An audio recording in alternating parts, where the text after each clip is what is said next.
Well, as you can see, it's a rainy, cold day.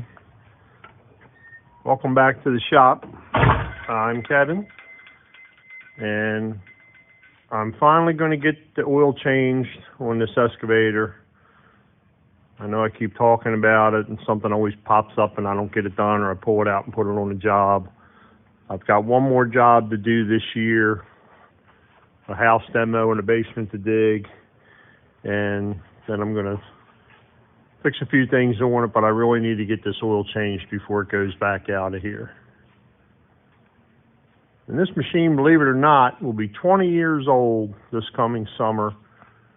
It's been a great machine. I bought it new and have had very little problem with it, just minor maintenance repairs. Put a new muffler on it, and I've got a couple leaking cylinder seals, which is all normal stuff.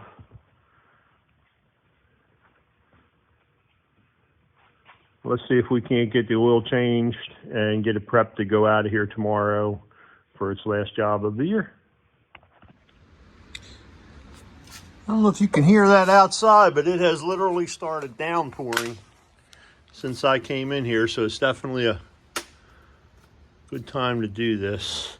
It's relatively an easy piece of equipment to do an oil change on, because I can put a bucket right underneath of this hose, which has a valve on it to the oil pan. So I don't even need a wrench to get the oil draining. Let me set this camera down a second and get her draining here. I'm saying it's as easy as that. You see the little valve up in there. And we'll let that drain a while, and we'll go up on top and get to work on the filter. All right, let's climb on up on top.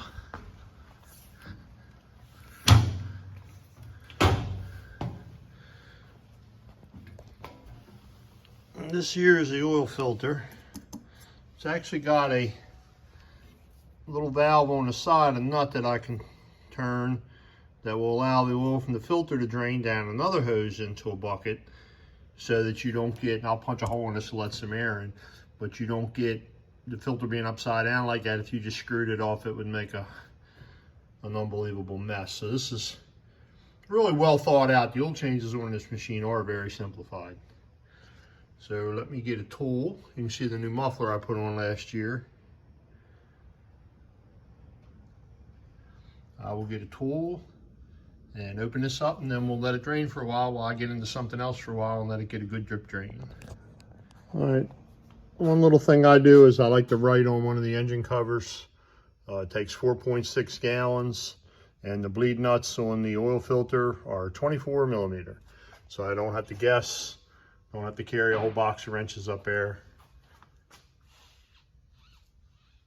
It just makes things easier. I also write it in the manual too, or I'll write it on the side of the engine cover, under the hood, just someplace where it'll grab my attention. I got a bucket underneath of the drain hose, and we can pull this plug.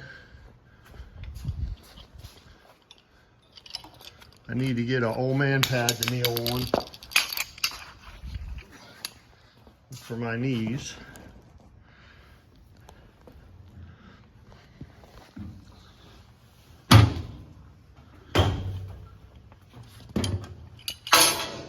And the first thing I'll do is punch a hole in this oil filter. See if I can get a tripod for this camera.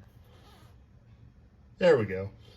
Anybody that is watching these videos, by no means am I a photographer, a videographer. I don't even consider myself a YouTube personality. I'm just trying to post some videos. So let's see if we can open these screws up.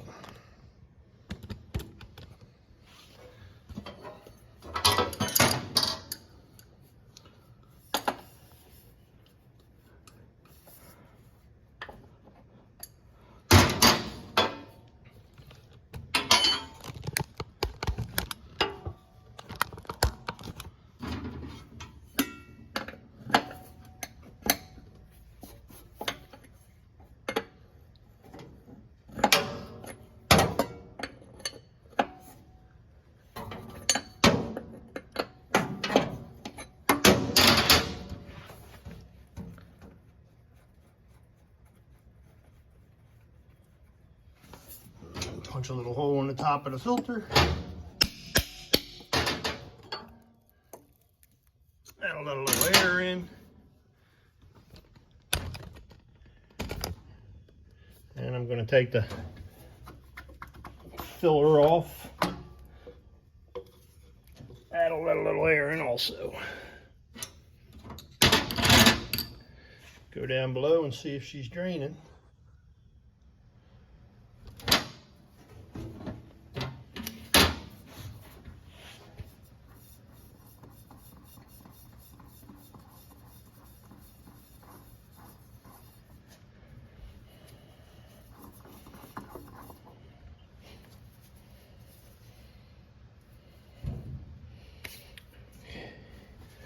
And I'll make sure that the mating surface for the new filter is clean.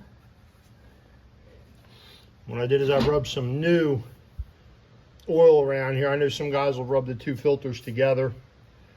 I've seen them do that.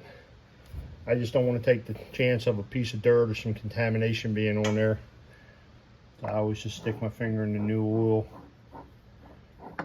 You got the new oil there anyway because you're getting ready to dump it in the motor. Tighten it. I usually just get it tight as I can get it by hand. Alright. Now I'll get a funnel and start dumping the new oil in. One thing I don't like to manhandle a big 5-gallon bucket up over a funnel. So I'll use this pitcher. It holds 2 quarts. Gives me a little more accuracy in what I'm actually putting in it.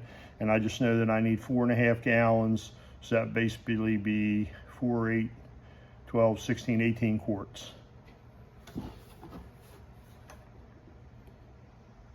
Just seems like I make much less mess doing it this way and have a lot more accurate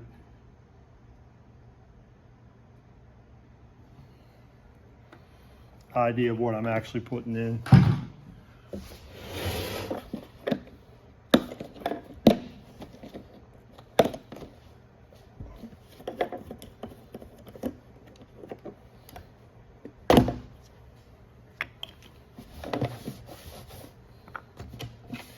As you'll see when I just put this last little bit in here, handling this huge bucket is a mess waiting to happen.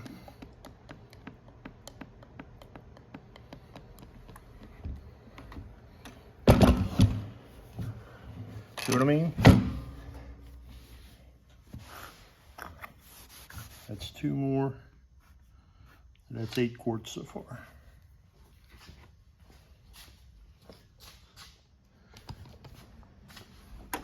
Alright, we filled it with oil, made sure all the plugs were shut. I had an old hound dog in the garage years ago. And I was putting hydraulic fluid in a tractor, and he was barking at me like crazy, and I couldn't figure out what his problem was. And what he was trying to tell me was, hey, stupid, you forgot to put the plug in and it's running all over the floor. That was a good learning experience because it hasn't happened again since then. All right, let's start her up, let it idle for a minute, and then we will shut it down and check the oil level.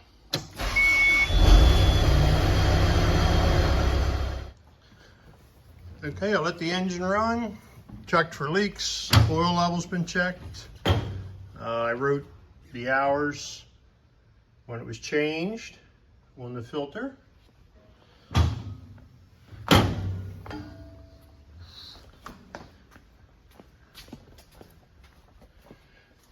Here in the office, I will put a card up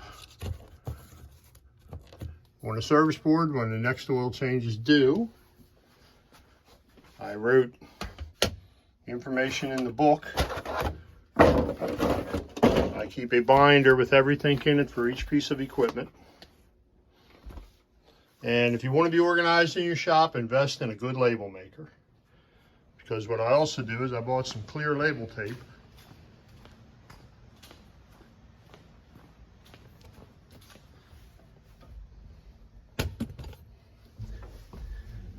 And I will put oil change intervals up on the windshield.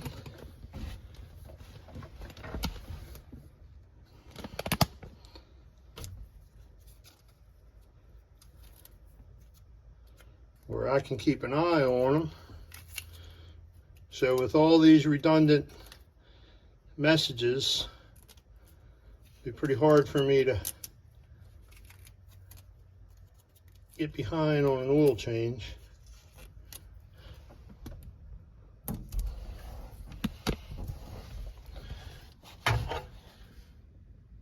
Like I said, good label maker is a fairly inexpensive investment that, if you want to be organized, it seemed to help me immensely. Well, that's the end of this video. I hope you enjoyed it. Please hit the like button and feel free to subscribe, and see you on the next one.